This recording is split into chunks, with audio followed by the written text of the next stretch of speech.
Ljeta 1988. jedna bogata gospođa nestala je usred bijela dana iz svojeg doma u Jacksonu.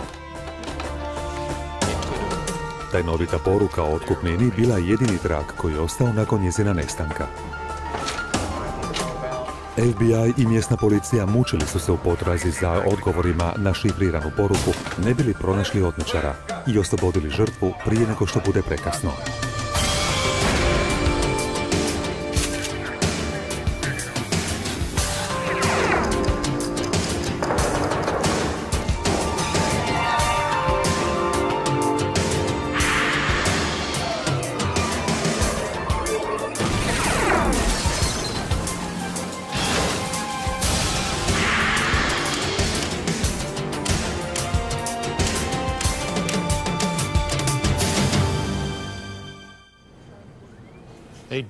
Vlasti savezne države bile su zbunjene smijelom otmicom i čudnom porukom u vezi s otkupninom. Popis na kojemu se nalazilo 12 imena i nekoliko kapi krvi bili su jedini tragovi koji su upućivali na to što se s njom dogodilo. Ja sam Jim Kellstrom, bivši načelnik FBI-eva ureda u New Yorku. Poruka o otkupnini uputila je FBI na prve tragove, no slučaj baš nije bio jasan. Da bi riješili slučaj, bio im je potreban oštrouman uvid stručnjaka koji se bavi izradom profila kriminalaca.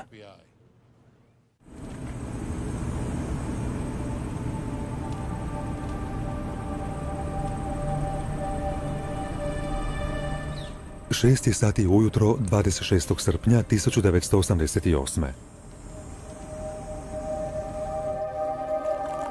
Kao i svaki vikend prethodnih 48 godina, Annie Laurie Herring pila je kavu sa svojim suprugom Robertom prije njegova odlaska na posao.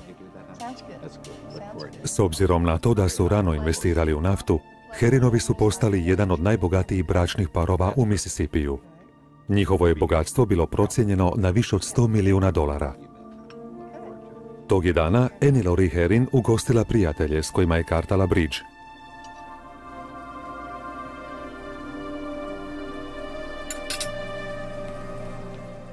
Bridge je završio oko 15:30 i njezini su prijatelji otišli. Njezina je spremačica završila sa spremanjem i provjerila treba li gospođa Herring išta drugo. 70-godišnja žena joj je rekla da je sve u redu. Annie Herring planirala je provesti ostatak popodneva čitajući.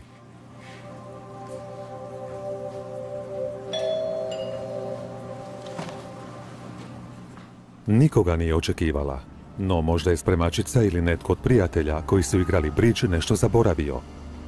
Suprug je trebao stići kući tek za 1 sat.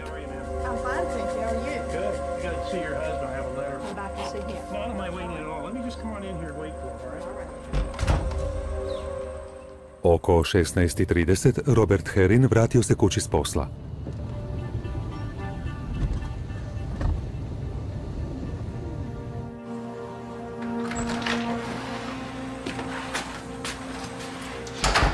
Annie, I'm home. Vidio je da njegova supruga nije kod kuće i pomislio je da je izašla s prijateljima ili sa kćerkom. Kada se nije vratila do 17:30, bilo mu je čudno da žena nije niti nazvala, niti ostavila poruku. Annie.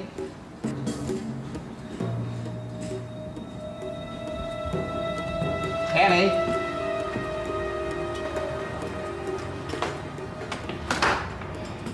Robert je bio zabrinut i počeo je zvati članove obitelji i prijatelje.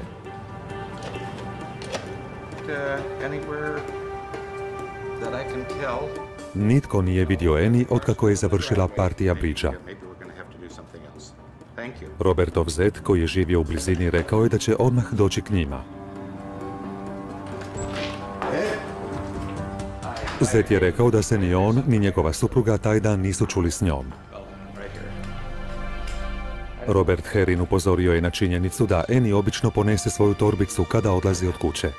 No njezina torbica i cipele bile su pokraj stolca na kojem je čitala.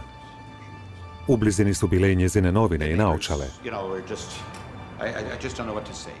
Robert je bio zabrinut jer je gospođa Herring patila od kronične crijevne bolesti, i lijek koji je trebala uzeti još je bio u kupaonici.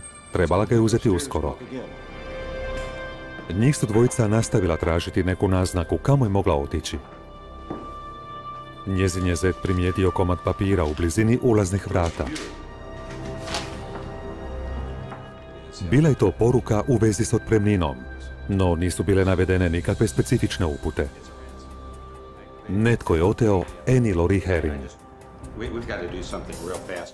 U poruci se tražilo od Roberta Herrina da isplati 12 muškaraca u roku od 10 dana, no nije bio naveden ni iznos ni kamo bi trebalo poslati novac. Naređeno mu je da ne smije zvati policiju, tako da je čekao poziv s uputama pod kojim će mu okolnostima vratiti suprugu. Kada je pala noć, a on još nije primio poziv, kontaktirao je policiju usprkos uputama da to ne čini.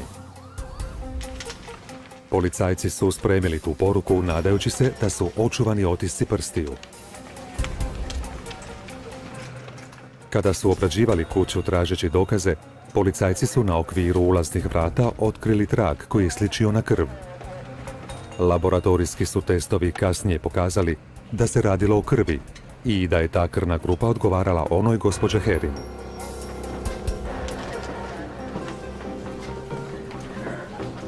Detektiv je razgovarao s Robertom Herrinom.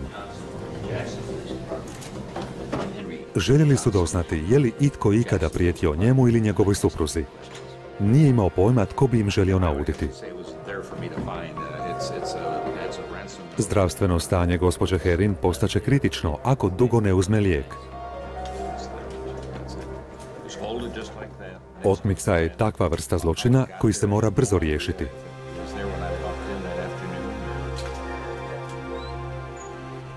Te je večeri policija grada Jacksona kontaktirala specijalnog agenta Patricka McGlennona da odmah aktivira resurse federalne vlade. U skladu s federalnim statutom, FBI je mjerodavan za sve otmice u Sjedinjenim državama. U ovom je slučaju pretpostavka naravno bilo da se radi o otmici, s obzirom na to da je postojao zahtjev o otkupnini, a i mogućnost da su prešli granice saveznih država, što je onda također razlog što je FBI angažiran kod takvih stvari. FBI je pozvao državnog pravobranitelja Jamesa Tuckera da tijekom slučaja daje pravne savjete istražiteljima. Kao i većina drugih građana Jacksona, Tucker je veoma cijenio Herrinove. Robert Herring je sve u životu napravio sam i u vrijeme ovog incidenta smatrali su ga jednim od najvećih financijskih čarobnjaka ovdje na području grada Jacksona.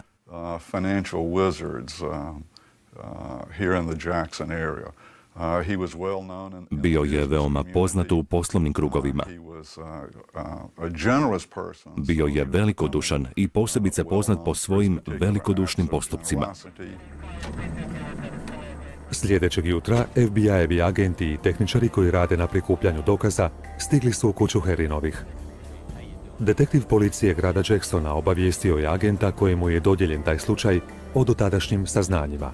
FBI je uspostavio privremeno zapovjedno mjesto u njihovoj kući i postavili su prisluškivače na njihovu telefonsku liniju. Nije bilo nikakve sumnje da je pravi cilj ucjene bio multimilijunaš Robert Herring. No gospodinu Herringu nije bilo rečeno koliko treba platiti da bi mu vratili suprugu. Bilo je nemoguće ili gotovo nemoguće ispuniti uvjete zato što nisu bili određeni. U poruci se i ne spominje gospođa Herring. Nisu bili postavljeni nikakvi uvjeti za njezin sigurni povratak. Doduše, u poruci je bilo navedeno da su 12 muškaraca s popisa bila angažirana oko iste fotografske kompanije. Robert Herring objasnio je da je svojedobno predsjedao upravnim odborom te kompanije. Protiv nekih franšiza te kompanije podnesene su tužbe da moraju nadoknaditi gubitke, no Herring nije znao o kojim se franšizama radi. Nije baš bilo vjerojatno da su sva 12 otela gospođu Herring, no možda se jedan ili više njih osvećivao kompaniji preko Roberta Herringa. Tehničari su skupili uzorke svih blokova i papira u domu Herrinovih. Usporedit će ih s porukom o otkupnini, kako bi vidjeli je li bila napisana na nečemu iz kuće. Rezultati će biti gotovi za nekoliko dana. Istražitelji su pretražili i okoliš oko kuće u potrazi za vlasima, krvlju, odjećom ili bilo čim što bi moglo uputiti na otmičarev identitet. Tražili su opuške ili dokaze poput hrane ili pića, znakove da je netko motrio kuću.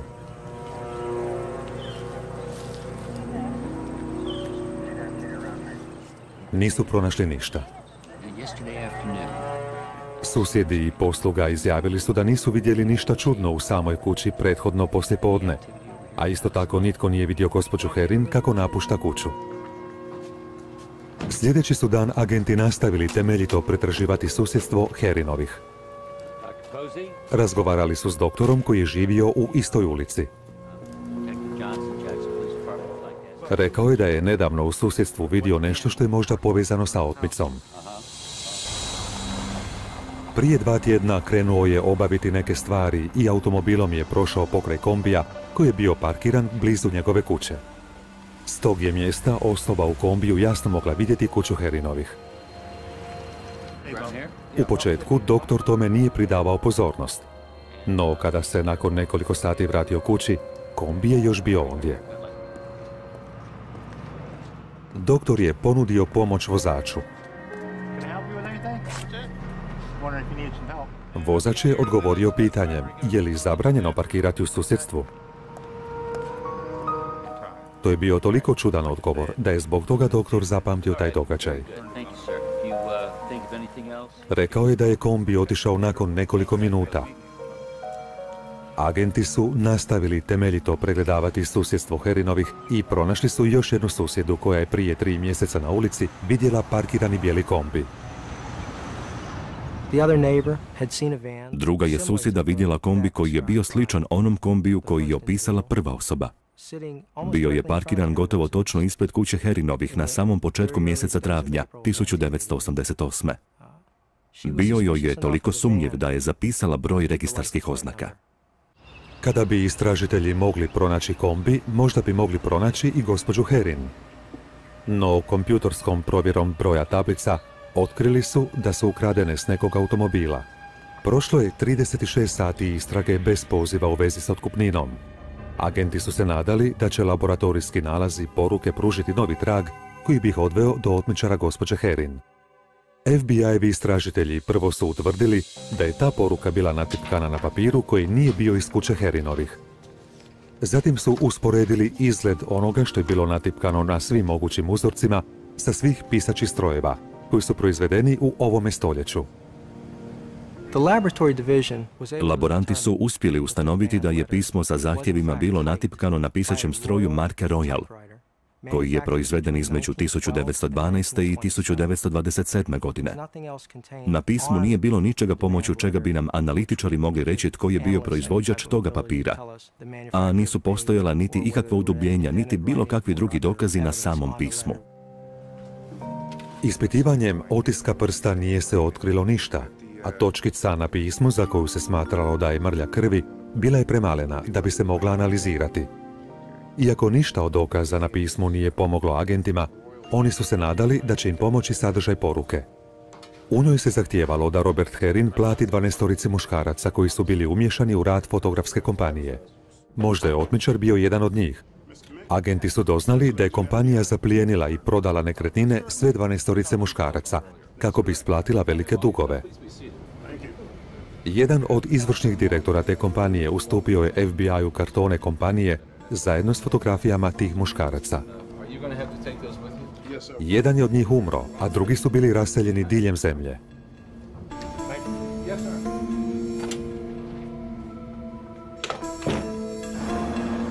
U podružnom FBI-evu uredu u Jacksonu agenti su podijelili 11 imena i počeli pregledavati kartone i fotografije. Postali su vodilje FBI-evim uredima u gradovima gdje su ti ljudi trenutačno živjeli, tražeći dodatne informacije. Otkrili su da su mnogi od njih imali financijskih poteškoća. Pokušali su utvrditi jesu li ti ljudi putovali blizu susjedstva Herinovih, u vrijeme kada je ondje primijećen bijeli kombi i kada se dogodila otmica. FBI-evi agenti diljem zemlje počeli su potajno motriti bivše vlasnike franšiza.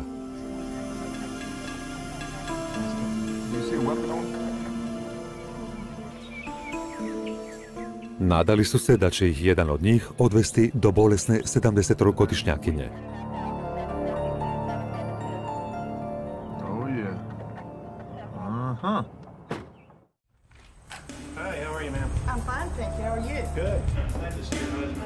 Prošla su 3 dana otkad je Annie Lori Herring, postarija baka, oteta usred bijela dana iz svojeg doma u Jacksonu. FBI je nastavio motriti 11-oricu koji su bili navedeni na poruci o otkupnini pronađenoj u domu Herringovih. Agenti se nisu mogli sukobiti s tim ljudima. Preplašeni otmičar mogao bi ozlijediti žrtvu. Specijalni agent Patrick McGlennon nadao se da će ih jedan od njih dovesti do žene koja je nestala. Željeli smo utvrditi jesu li se makar malo udaljavali od svojih domova ili s posla. Željeli smo vidjeti drže li možda gospođu Herring na nekoj udaljenoj lokaciji na koju možda moraju nositi hranu, vodu ili druge stvari koje su joj bile potrebne, jer onda ne bi mogli biti predaleko od žrtve. Unatoč trudu agenata diljem zemlje, nitko nije otkrio izravne vodilje gdje je gospođa Herring.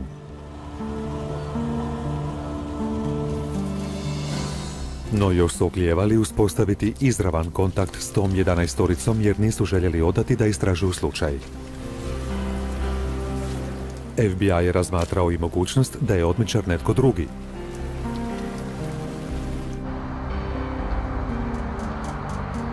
Agenti su tražili pomoć od behaviorista pri FBI-evu akademiju u Quanticu.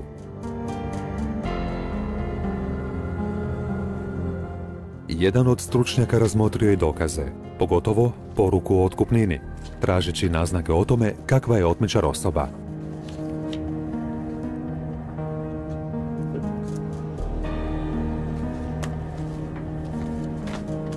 Svoje je zaključke priopćio FBI-evim agentima.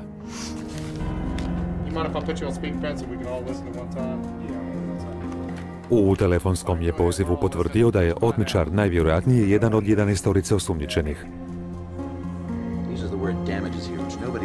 I s obzirom na to da su svi ti ljudi bili obrazovani, smatrao je da je jedan od njih namjerno pogrešno napisao neke riječi i koristio se starim pisaćim strojem da bi zbunio istražitelje. Stručnjak je rekao da je otmica osveta Robertu Herringu i da ju je organizirala paranoična osoba koja je sposobna i ubiti. Osoblje jedinice za behaviorističku znanost smatralo je da je za taj zločin kriva samo jedna osoba. Da se radi o bijelcu srednjih godina koji najvjerojatnije djeluje sam. No ako s nekim i surađuje, onda je ta osoba u podređenom položaju. Stručnjak je također rekao da do tog trenutka postoji samo 50% šansi da je Annie Herring još živa. Primijetio je još jednu pojedinost, rečenicu koja nije odgovarala ostatku poruke i koja može upućivati na otmičarevo zvanje. U poruci je pisalo: isplati im dužnu odštetu. Ako je netko od njih umro, isplati njihovoj djeci. Odšteta je pravni termin.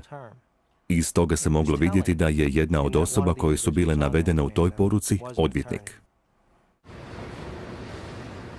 Pozvali su specijalnog agenta Toma Montgomerya da istraži odvjetnika Anna Alfreda Weina, koji se nalazio na popisu.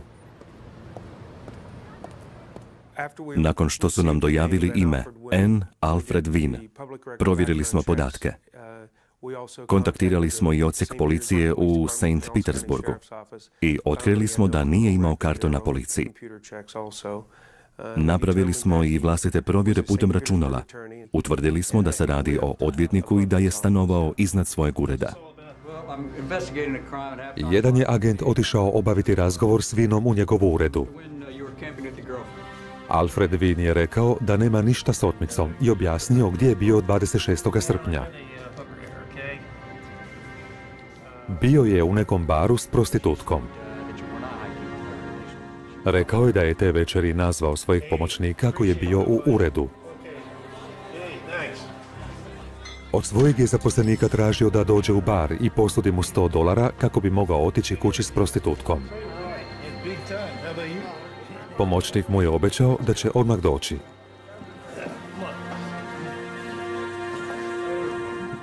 Vin je rekao da su on i prostitutka izašli. Odugovlačio je čekajući da se njegov pomoćnik pojavi s novcem. Njih su dvoje bili u automobilu kada je pomoćnik stigao.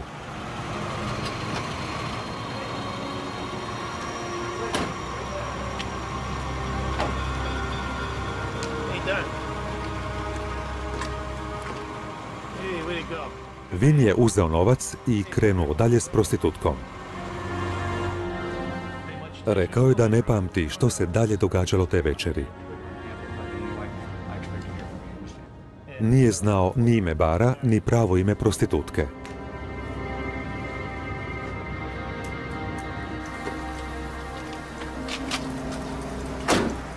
Sljedećeg su dana agenti ispitali Vinova pomoćnika da provjere Vinov alibi. Potkrijepio je priču svojega šefa. Isto je tvrdio da ne zna kako se bar zove, jer, kako je rekao, ni prije ni nakon toga nikada tamo više nije bio. Agenti su sumnjali da obojica lažu. Doznali smo da je Vin platio školovanje svojem pomoćniku na mjesnoj višoj školi. Školovanje za pravnog pomoćnika. Otkrili smo da radi za minimalnu plaću i da postoji podanička vjernost koju pomoćnik osjeća prema gospodinu Vinu. Poslije je jedan agent ponovno ispitao Vinova pomoćnika, objasnivši njihove sumnje. I dalje je tvrdio da se s Vinom susreo u baru onog dana kada se dogodila otmica, no otkrio je nešto novo svojem šefu. Rekao je da je Vinova pravna bitka s fotografskom kompanijom počela onda kada mu je ona zapljenila i prodala nekretnine prije 7 godina i da se žestoko bori u toj parnici. 3 puta je pokušao proglasiti bankrot kako bi izbjegao plaćanje dugova. Osoblje ureda okružnog šefa policije dobilo je nalog da povrati novac, tako da su konfiscirali Vinove dragocjenosti, uključujući i 1000 dividendi skupih dionica. Također su zaplijenili Vinov omiljeni automobil.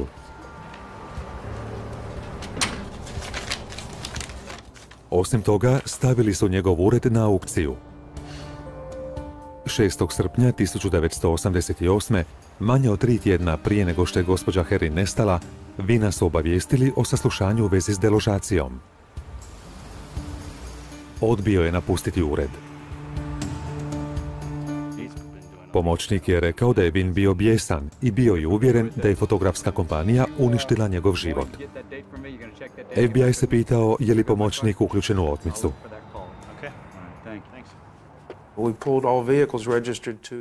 Izvadili smo sve podatke o vozilima koje su bile registrirane na pomoćnika, a i na prijatelje i znance gospodina Vina, uključujući i njega samog.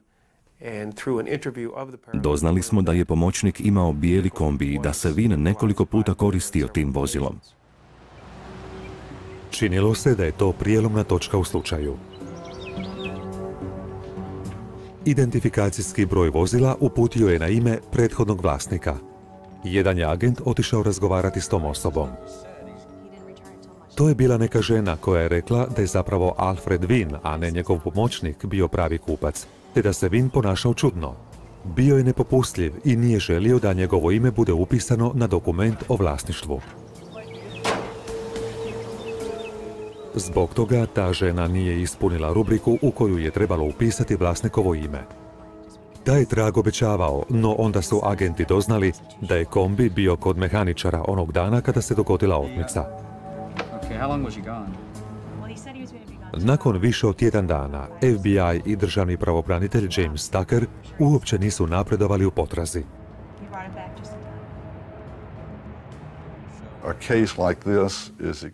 Ovakav je slučaj iznimno težak kada nemate svjedoke, ni za koju od tih nekoliko situacija. Nismo imali svjedoke same otmice. Nismo imali svjedoka da se Alfred Vin ili bilo tko od ljudi s onoga popisa ikada družio s gospođom Herring. Mrs. Herron's company. U policijskoj postaji istražitelji su se ponovno susreli s liječnikom koji je vidio bijeli kombi u susjedstvu Herrinovih.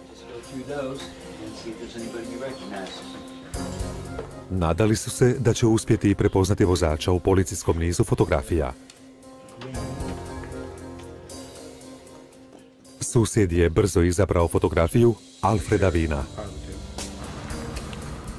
Bio je siguran da je vidio Vina kako čita plan grada u bijelom kombiju, manje od 2 tjedna prije otmice gospođe Herrin. I druga susjeda koja je vidjela sličan kombi također je identificirala Vina kao vozača. Agentima je bilo jasno da je Alfred Vin bio povezan s otmicom Annie Laurie Herrin, no nisu znali kako. Smatrali smo da je, s obzirom na pozitivnu identifikaciju, Vin definitivno nekako bio uključen u otmicu. Ako baš i nije on sam bio počinitelj, to jest taj koji je prišao ulaznim vratima i zaista zgrabio gospođu Herrin, onda je on upravljao slučajem, to jest vukao konce. FBI-evi agenti držali su Vina pod nadzorom. Smatrali su da bi ih on mogao odvesti do žene koja je nestala. No, kako se približavao rok koji je bio naveden u poruci o otkupnini, nade da će uspjeti pronaći sada već oslabjelu gospođu Herrin bile su sve manje. Dan nakon roka koji je bio naveden u poruci o otkupnini, FBI-evi agenti i mjesni detektivi podnijeli su kratko izvješće suprugu Annie Laurie Herrin, uoči priprema za njegov apel putem televizije da mu vrate bolesnu suprugu. U poruci nisu bili navedeni nikakvi specifični koraci koji bi omogućili da se gospođa Herrin oslobodi. FBI-evi behavioristički stručnjaci nadali su se da će tiskovna konferencija potaknuti otmičara da kontaktira gospodina Herrina. Uz njega bili su njegov sin i kći. Zamolio je sve koji imaju neke informacije da se jave. Obratio se i izravno otmičaru, obećavši da će slijediti bilo kakve specifične upute. Tjedan dana kasnije, činilo se da je plan upalio. 15. kolovoza 1988. Robert Herrin je među svojom poštom primijetio poznati rukopis svoje supruge. Na omotnici je bio poštanski žig s datumom 12. kolovoza. Pismo je bilo poslano iz Atlante u Georgiji.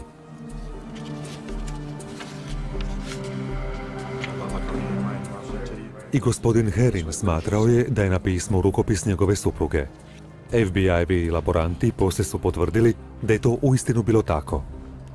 U tom je pismu gospođa Herrin molila svojeg supruga da ispuni sve što otmičari traže.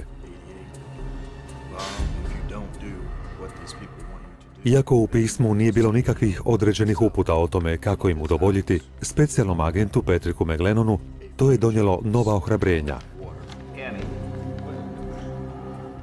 Kada smo 16. kolovoza primili pismo koje je napisala gospođa Herrin, to je zaista podiglo sve koji su bili angažirani na ovom slučaju. Bili smo relativno sigurni da je ona u dovoljno dobrom stanju kad je mogla napisati to pismo i namjeravali smo je vratiti u isto tako dobrom stanju. Samo je pismo imalo datum 10. kolovoza, 15 dana nakon otmice.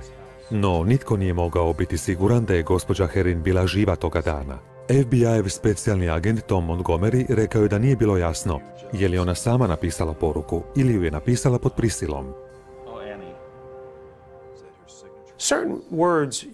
U razgovoru s članovima obitelji doznali smo da određene riječi iz pisma, kao na primjer zatvoriti me u podrum s vrčavima vode, nisu riječi koje bi ona inače upotrijebila.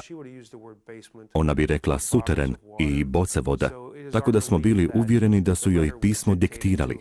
Ako joj je pismo bilo diktirano, onda je moguće da su i poruka i datum lažni. Federalni pravobranitelj James Tucker rekao je da je gospodin Herrin pokušavao pogoditi što bi točno trebao napraviti, pa je napisao ček svakom muškarcu koji je bio na popisu u prvotnoj poruci o otkupnini. Već je bio dao naloge svojim suradnicima da pokušaju utvrditi u kakvoj se financijskoj situaciji nalaze svi ljudi navedeni na popisu. Tako da je u tom trenutku imao uvid u to koliko je novca u pitanju kod svakog od tih pojedinaca. Gospodin Herin je odlučio isplatiti im otprilike onoliko koliko je njima bilo naređeno da moraju platiti tijekom procesa u vezi s franšizama. Sve zajedno to je ispalo skoro $1 milijun. Herin je poslao $145,000 glavnom osumnjičeniku. Uz svaki ček priložio je i poruku u kojoj traži da mu vrate suprugu.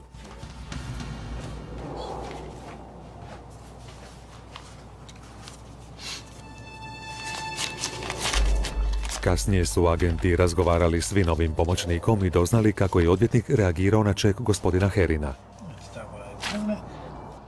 Kada je Vin primio ček na Floridi, otvorio ga je, pročitao sadržaj pisma koje je napisao gospodin Herin, okrenuo se pomoćniku i rekao: "Ovo nije ono što sam želio."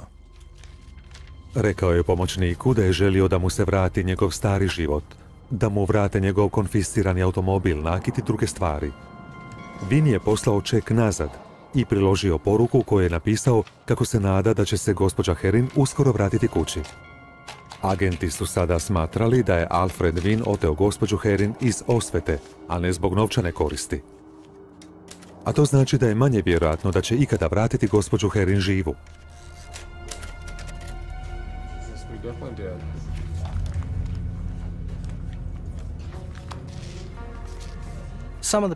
Neki od ljudi kojima je Herin poslao te čekove odmah su ih vratili, a i poslali su mu ili pisma ili su ga nazvali i izrazili žaljenje da se tako što moglo dogoditi njegovoj supruzi. Nisu željeli imati ništa s tim novcem i nisu se namjeravali okoristiti na račun njegove tuge. Prošla su još 2,5 mjeseca, a otmičareni Herin nije se javio. Imajući u vidu njezino slabo zdravlje, postojali su mali izgledi da je još živa. Početkom studenoga 1988. taj je slučaj bio prikazan diljem države u sklopu televizijske serije o rješavanju zločina. Agenti diljem zemlje pokušali su ući u trag stotinama vodilja koji su ljudi telefonski priopćili. Poziv jedne gospođe s Floride činio se posebno obećavajućim.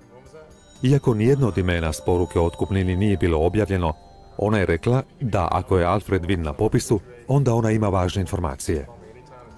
FBI je doznao da je ta žena s Floride bila duhovna savjetnica, što u početku agentima baš i nije ulijevalo povjerenje.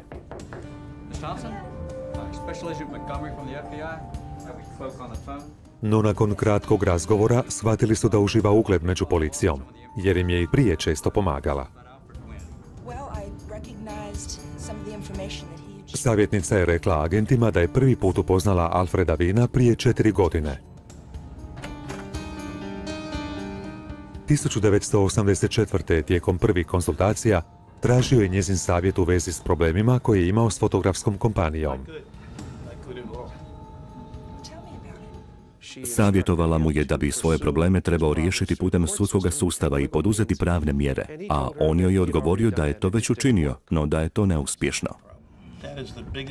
Vin je rekao da želi oteti direktora kompanije i držati ga kao taoca sve dok ne dobije što želi. Rekao je da ima savršeno mjesto gdje bi mogao sakriti tu osobu i da traži nekoga tko bi mu pomogao. Nazvao ju je mjesec i pol dana nakon toga i pitao je li mu voljna pomoći. Odbila je. Savjetnica je FBI-u dala bilješke o svojemu radu s Vinom.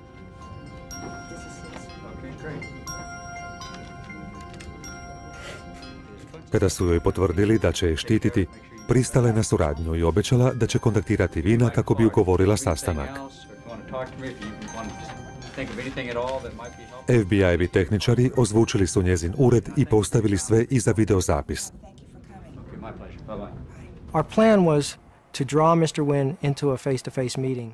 Naš je plan bio da se Vin sastane s njom u 4 oka i da pokrenu raspravu, kao što su bile one prethodne o otmici gospođe Herin. Ili bilo što drugo što bi potvrdilo ono o čemu joj je govorio tijekom prethodnih sastanaka. Alfred Vin je zagrizao. Sastanak koji su pratili održao se početkom prosinca 1988. FBI-evi su agenti gledali kako se Vin približava uredu.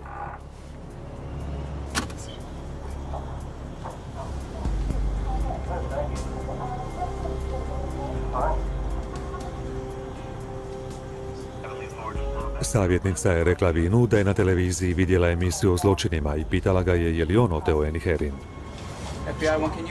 Vin je to opovrgnuo, te dodao da je odlučio da neće oteti Roberta Herrina u skladu s onim što je prethodno raspravljao sa savjetnicom. Snimka je potkrijepila njezinu izjavu, no agentima nije pružila dokaze potrebne da uhite Alfreda Vina. Kada je Vin napustio ured, FBI-evi su agenti krenuli za njim.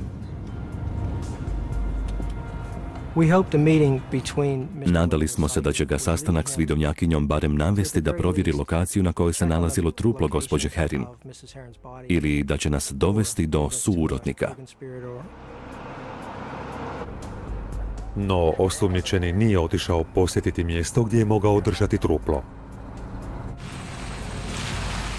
Nekoliko tjedana poslije, agenti su doznali da Vin ima brvnaru u močvarnom dijelu Floride, koja je bila savršeno mjesto za skrivanje trupla. Nisu mogli znati postoje li u kući eksplozivne zamke ili čekali unutra možda netko naoružan. Clear, clear, go.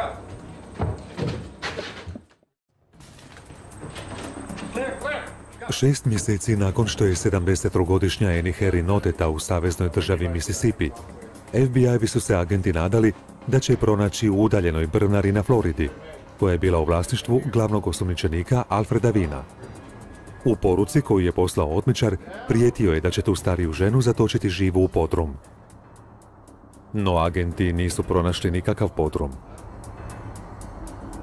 Ta je brvnara bila prazna i u njoj nije bilo ničega što bi moglo biti povezano s otmicom. We began to look in dry cisterns.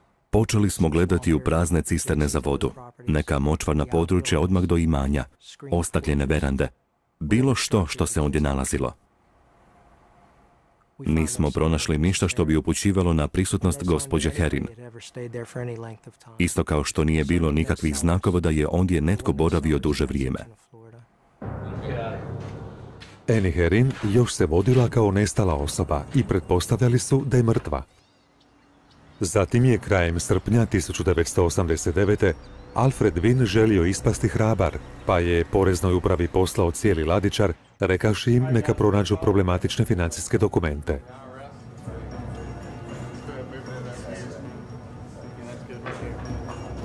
No nije ga temeljito pregledao. When, we believe, sent those thousands of documents to Internal Revenue Service, Smatramo da je Vin poslao te 1000 dokumenata poreznoj upravi s namjerom da ih prisili da ga ostave na miru. that was a pattern that the agents To je bio Vinov obrazac ponašanja koji su agenti otkrili na temelju mnogih situacija.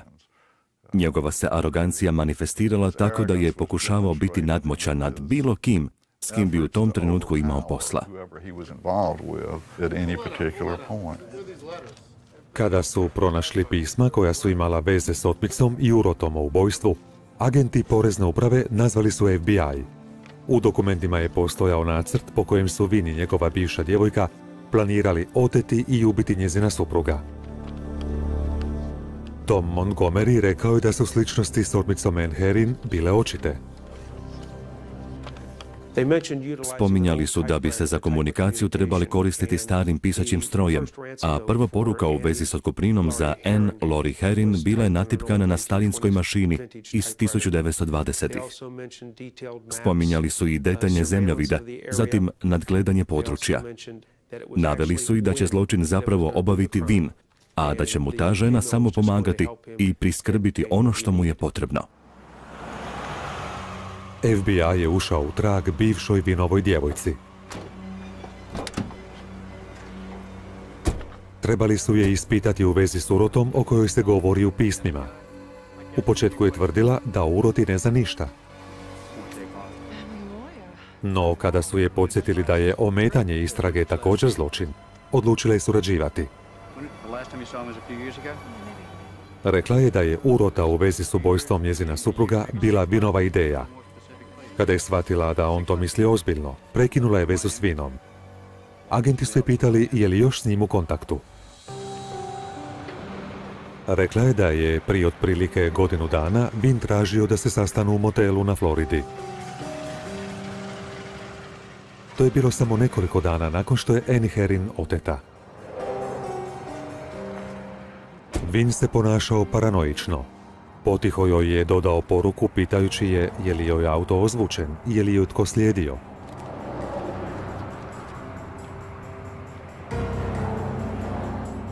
Počeo je razgovarati tek kad je bio uvjeren da je to sigurno.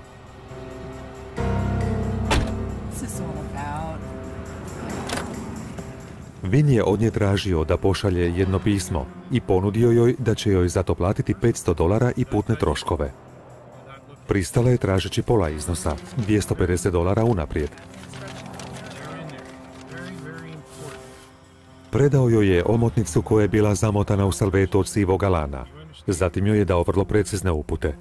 Nije smjela dirati omotnicu, a kamoli pogledati primateljevu adresu.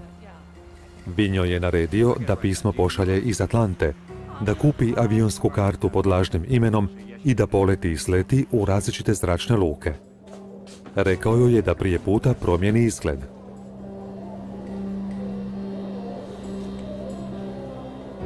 Poslušala ga je, tako da se u ženskom WC-u presvukla, te je promijenila nakit i stavila periku.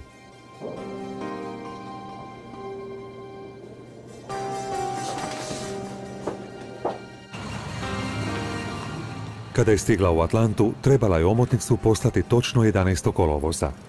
No rekla je agentima da je već bilo kasno kada je stigla do poštanskog sandučića.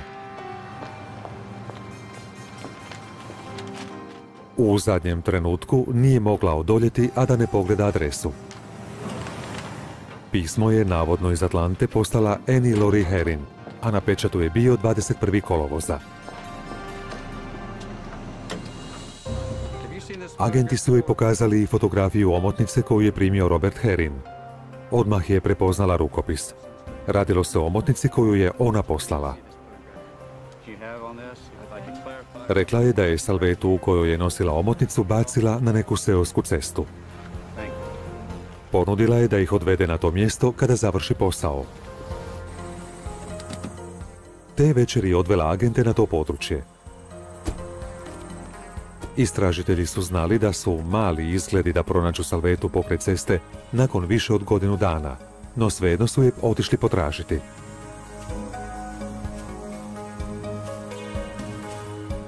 Nevjerojatno, ali pronašli su je. No željeli su priznanje od Alfreda Wynna. Uz čvrstog svjedoka koji je bio voljan surađivati, agenti su bili sve bliže njegovu uhićenju. Na zahtjev FBI-a, Wynnova bivša djevojka pristala je biti ozvučena da bi mogli snimiti razgovor između nje i Wynna.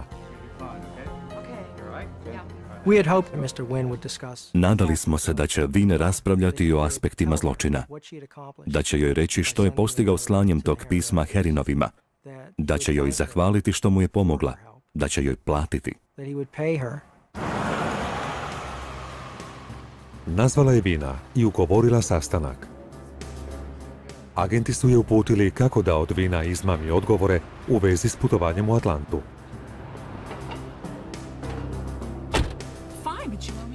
Kao što su se i nadali, dao je svojoj bivšoj djevojci $250. Wynn je odbijao razgovarati o pojedinostima o svojem planu i nijednom riječju nije spomenuo Annie Lori Herrin.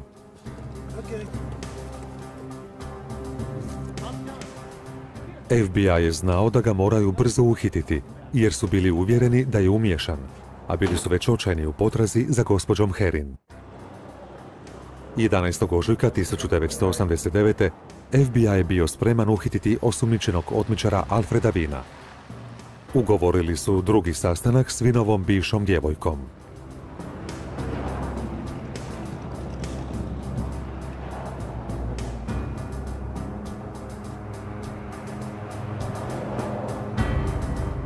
Nadali su se da će Wynn reći nešto inkriminirajuće o otmici Annie Herrin.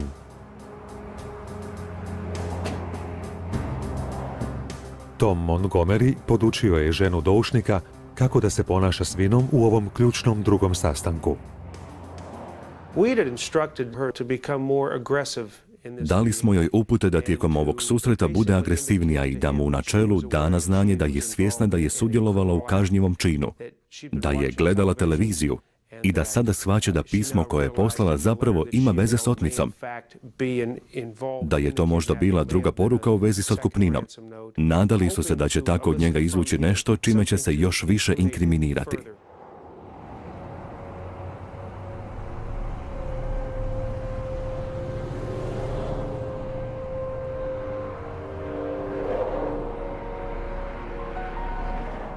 Osumnjičenik je uskoro postao defenzivan i izašao iz automobila, a da nije priznao da išta zna o zločinu. Agenti su znali da moraju krenuti u akciju.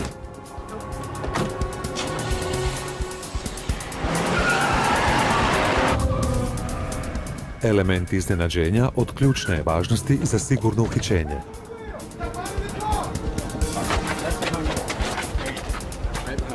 Alfred Wynn optužen je za urotu u vezi s otmicom, slanje prijetećih poruka i lažno svjedočenje pred velikom porotom. No agenti još nisu imali čvrste dokaze da li su on ili neki njegov pomagač zapravo oteli Annie Herring. U Wynnovu automobilu agenti su pronašli nekoliko zemljovida savezne države Mississippi. Na jednom je kemijskom olovkom označen izlaz s autoceste kod grada Jacksona. Postoje i neke bilješke na rubovima karte. Agenti su pomislili da su to možda naznake gdje je smješteno truplo gospođe Herring, no opsežna pretraživanja nisu urodila plodom. FBI-evi agenti pretražili su Wynnov ured. Trebali su im fizički dokazi da je Wynn bio uključen u otmicu Annie Lori Herring. Ponadali su se kada su primijetili stari pisaći stroj. Specijalni agent Meg Lennon pamti da su FBI-evi ispitivači utvrdili da je poruka o otkupnini bila natipkana na pisaćem stroju iz 1920-ih, marke Royal, a to je točno onaj model koji su pronašli u Wynnovu uredu. Činilo se da je ovo veoma važan, prijelomni trenutak. Što se mene tiče, to je bio taj pisaći stroj na kojem je Wynn natipkao početni zahtjev, koji je ostavljen u domu Herringovih. Poslali smo ga u laboratorij i u potpunosti bili uvjereni da će nam se javiti s izvješćem. Ovo je točno taj stroj za tipkanje na kojem je sastavljeno pismo. FBI u laboratoriji utvrdio je da pisaći stroj koji su pronašli u Wynnovu uredu nije onaj na kojem je tipkana bilješka o otmici. Agenti su smatrali da je Wynn podmetnuo drugi tipkaći stroj. U Wynnovu uredu pronašli su i posjetnicu kompaniji koja iznajmljuje kombije. Vlasnik kompanije rekao je da je Alfred Wynn 3 puta unajmio bijele kombije. Svaki je put prošao više od 800 km, što je samo 160 km više od udaljenosti do kuće Herringovih i natrag. Ta 3 puta nisu se preklapala s datumom otmice. Jedan od datuma odgovarao je danu kada su susjedi primijetili Alfreda Wynna u susjedstvu Herringovih. Državni pravobranitelj James Tucker imao je malo dokaza za ovaj slučaj. Smatrao je da su i Wynn i njegov pomoćnik lagali u vezi s boravkom osumnjičenika s prostitutkom onog dana kada se dogodila otmica.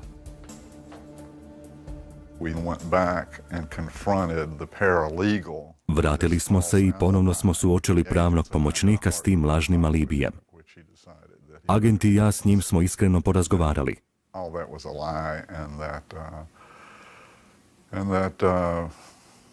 I tijekom tog razgovora je odlučio da je bolje da nam kaže da je sve ono bila laž i da je Wynn zapravo bio izvan ureda i izvan tog područja tijekom cijele otmice, to jest tih dana između 24. i 28. To bi pomoglo u dokazivanju krivokletstva, no nije bilo dovoljno da bi ga se optužilo za zločin za koji su bili sigurni da je počinio. Federalni proces za urotu u vezi s otmicom počeo je u Mississippiju 29. siječnja 1990. Tijekom cijele istrage i dvotjednog suđenja koje se održavalo u Mississippiju, Wynn je tvrdio da je nedužan, no na kraju porota ga je proglasila krivim za zločine za koje je bio optužen.